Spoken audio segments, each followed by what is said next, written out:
Opción C.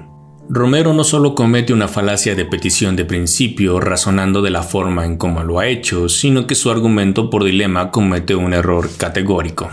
El caso para un carpintero no omnipotente. Tratemos de responder a la siguiente pregunta. ¿Puede un carpintero no omnipotente construir una mesa tan pesada que él mismo no la pueda levantar? La respuesta no requiere pensar demasiado, pues como dijo Romero, lo vemos todo el tiempo. Si C es nuestro carpintero no omnipotente, podemos afirmar lo siguiente: que C no puede fabricar todas las mesas que sean lógicamente posibles. C no puede levantar todas las mesas que sean lógicamente posibles, incluyendo las que él mismo pueda fabricar. Por supuesto, si establecemos que 16 y 17 son verdaderas, entonces C puede fabricar algunas mesas que sean lógicamente posibles, y C puede levantar algunas mesas que sean lógicamente posibles, incluyendo las que él mismo pueda fabricar. También van a ser verdaderas. Pero también podemos decir que C no puede fabricar ninguna mesa que sea lógicamente imposible. Ahora, 20 nos hace ver algo importante con respecto a los poderes de fabricación de C, y es que deja claro que si dicho objeto no puede ser fabricado por C, entonces eso implica que C no puede levantar ninguna mesa que sea lógicamente imposible, porque dicho objeto no existe ni puede llegar a existir. Así que si C no puede fabricar un objeto imposible, pues entonces preguntar si C puede levantar o no un objeto lógicamente imposible no tiene ningún caso. Por último, solo para ser más precisos para nuestros propósitos, si 17 es verdad, entonces también es verdad que C no puede levantar al menos una mesa que él mismo fabrique. Y si 19 es verdad, entonces también es verdad que C puede levantar al menos una mesa que él mismo fabrique. Es importante observar que 22 y 23 no son contradictorias entre sí, ya que la mesa del cuantificador existencial en al menos una no se está refiriendo a necesariamente a una misma mesa, ni tampoco en un mismo tiempo, sino a cualquier mesa de todas las que pueda fabricar. Como pueden ver, las propiedades 16 al 23 son consistentes entre sí y es todo lo que esperaríamos que fuese un carpintero no omnipotente, así que no hay contradicción ontológica en C. Ahora regresemos con 20. ¿Qué tipo de mesa sería lógicamente imposible de fabricar para C? Bueno, como hemos visto anteriormente, un realizador de contradicción es suficiente para la imposibilidad lógica. Así que podemos decir que M1 es una mesa fabricada por C con un peso tal que C la puede y no la puede levantar al mismo tiempo y de la misma forma. De esto se sigue que M1 es un objeto imposible ya que posee un realizador de contradicción ontológica en su esencia. Tiene tanto la propiedad de ser levantada por C como no ser levantada por C simultáneamente. Por lo tanto, M1 es imposible que llegue a existir. M1 es imposible que sea fabricado por C, por lo que no tiene caso preguntar si C es capaz de levantar M1 porque M1 no existe.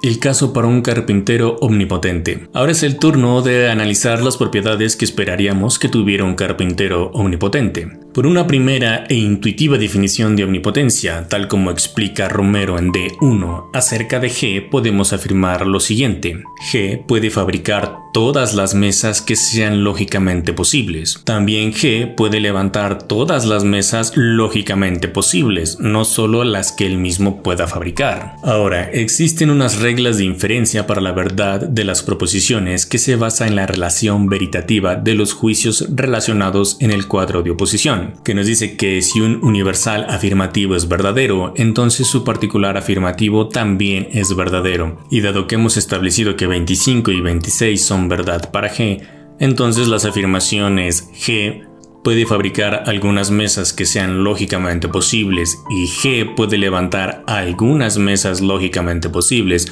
no solo aquellas que él mismo pueda fabricar, son verdaderas también. Probablemente en este momento te estés rascando la cabeza por el hecho de que estas propiedades de G también son verdaderas para C, pero no te preocupes, abordaremos este asunto en la siguiente sección. Ahora, si tomamos en cuenta D2, también podemos afirmar que G no puede fabricar ninguna una mesa que sea lógicamente imposible, y G no puede levantar ninguna mesa que sea lógicamente imposible.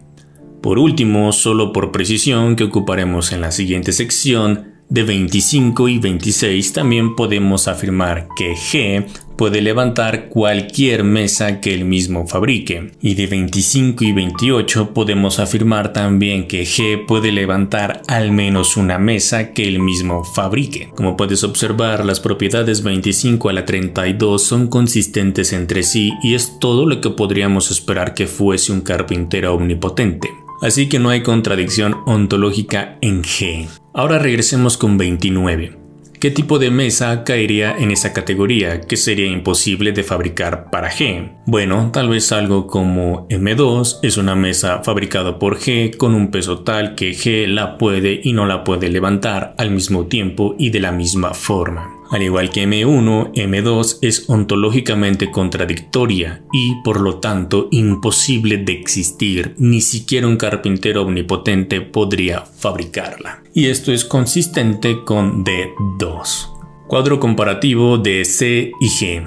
Ahora es tiempo de comparar las propiedades de ambos carpinteros para sacar algunas conclusiones que nos ayudarán a entender por qué la paradoja del carpintero ni siquiera está bien planteada. Primero, es importante recordar que cada conjunto de propiedades es consistente debido a que inferimos cada una de sus propiedades teniendo en mente la ley de no contradicción y el cuadro de oposición para juicios cuantificados. De esta manera, respetamos la restricción propuesta por Romero en D2. Segundo, ¿por qué G puede fabricar algunas mesas que sean lógicamente posibles? ¿No implica eso que no puede fabricar todas las mesas como en el caso de C?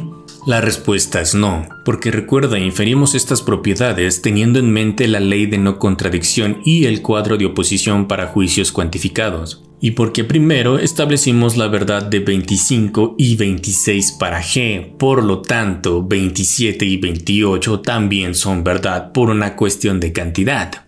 Por ejemplo, si es verdad que G puede fabricar todas las mesas lógicamente posibles, entonces también es verdad que puede fabricar algunas de ellas, no importa cuáles. Es como decir que de una caja donde todas las manzanas son rojas, si tomas algunas de ellas, estas serán rojas también.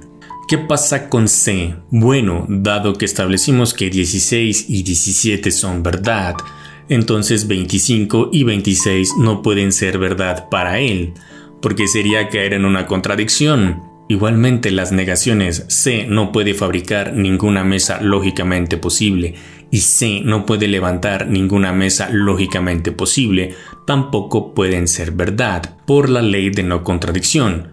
Pero 16 y 17 son perfectamente compatibles con 18 y 19, ambas pueden ser verdaderas. Tercero, G y C también comparten dos propiedades en común.